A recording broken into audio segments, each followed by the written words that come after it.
дыйканчылык менен жамбагасыздар, мал чарбачылыгы менен дегендей. Мына жакында 3 жылга жер салыгынан бошоттум. 3 жылга чейин деп туралар, анан 3 жылдан кийин дагы узартабыз, же дагы көрөбүз дегендей. Бул эми сиздердин ошол кичине баягы салыктан бошосо жеңилдик болот, мал чарбачылыгына, жер айдоого дегендей. Анан Кудай буйрса, январдан баштап, январ-февралдардан баштап кредиттерди бере баштайбыз. Айыл чарбага, дыйканчылыкка, именно дыйканчылыкка. Буга чейин мен май айларында тапшырма берип, текшерип чыккыла банктардын баарын, эмне үчүн жерлер жакшы айдалбайт деп тапшырма бергем. Өткөндө мага 1 ай мурун алып келип берди.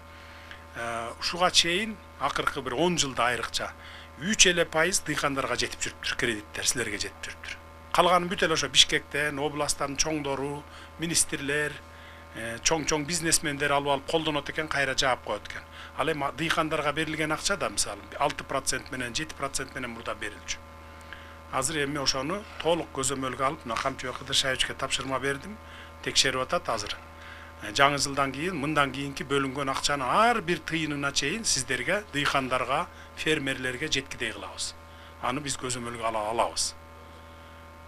Кимдир эгерде банкирден кетеби же башкасынан кетеби, мындай дыйкандарга эмес, башкача колдонуп жибербейсе башка жака, анда жоопко тартылат, камалат.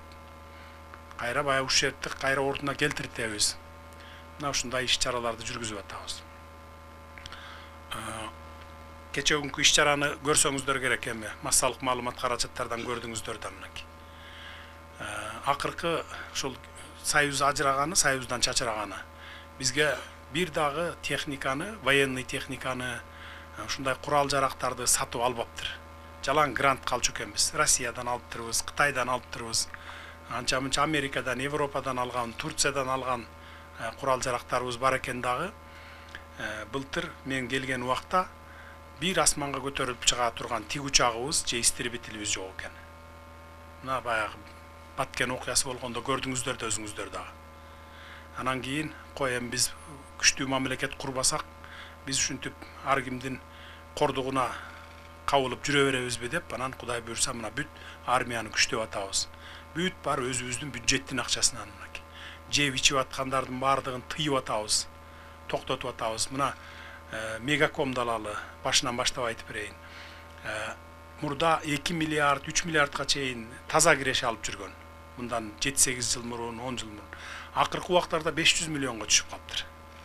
500 миллион. Анан жазында ошол бир жаңы жетекчини коюп туруп тапшырма бергенмин. 1,5 миллиардтан кем алсаң, кем берсең мамлекетке, анда сен да камаласың анда деп туруп расчетторун чыгарып, мына кем эмес алса болот 1,5.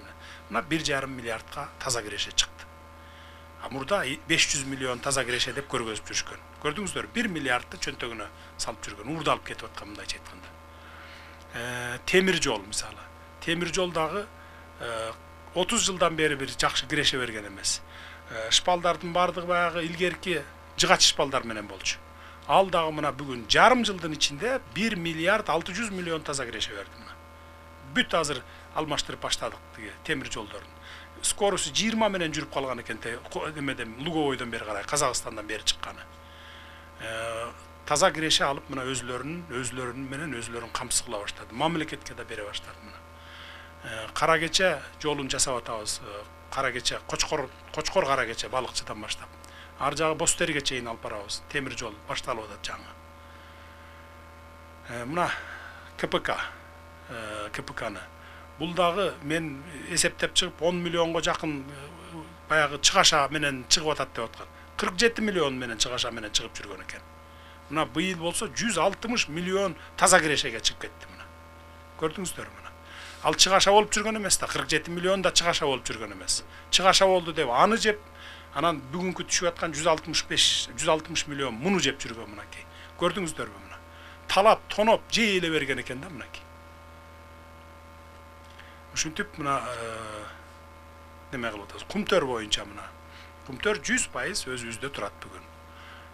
Баягы кол коюшу гана процедуралар калды, кол коюшабыз. Эч кандай ал жерде проблема болбойт. Кумтөр жылына 1 миллиард алтын казат, 1 миллиард долларга. Анын жарымы расходторуна кетет, жарымы таза киреше болуп калат. 400-500 миллион доллар таза киреше. Биз май айында алдык, майдын аягында. Азыр 200 миллионго жакын таза киреше Кумтөрдүн шотунда турат. Биз аган тие элекпиз. Могу жасап аткан иштерибиз республика боюнча биздин өзүбүздүн гана ошол баягы бюджеттин ичинен гана уурдалып кетип аткан жерлерди токтоп, салыктан, бажыдан ошондон жасап атабыз. Эми Кумтөрдүн акчасын Кудай буйрса жаңы жылдан кийин көрөбүз мунун үзүрүн. Бир 300 миллион доллар менен январь айына киребиз. Бул 30 жылдын тарыхында мындай болбоптур. Биринчи жолу болуп атат. 2009-жылы болгон экен, мага финансисттер айтып берди. Анда бирок Россиядан келген 200 миллион Россия берген экен. Биз азыр эч кимден албай өзүбүздүн 300 миллион доллар менен киребиз. Ошону бөлүштүрүп беребиз. Завод, фабрика салганга, дыйкандарга кредиттерге, ар кайсы жерге ушу жолдорго январь-февралда бөлүштүрүп берсек, марттан баштап иштер башталат буюрса. Облустарга, райондорго беребиз. Мына ушул акчаларды беребиз. Апрелден баштап, 1-апрелден баштап эмгек акыларды көбөйтөбүз. Пенсия пособияларга да кошуп беребиз, дагы кошуп. Мугалимдердикин, медиктердикин, милиция кызматкерлеринин, аскер кызматкерлеринин көтөрүп беребиз. Мына бүгүн жаңы имарат ачтык, Жалал Абадта деген медицина кызматкерлеринин 8000 зарплата алат экен, 8000 сом. Эми чын-чынына келгенде бул өтө аз. Өтө аз. Биз кошуп берели деп мына ушундай пландарды жүргүзүп атабыз.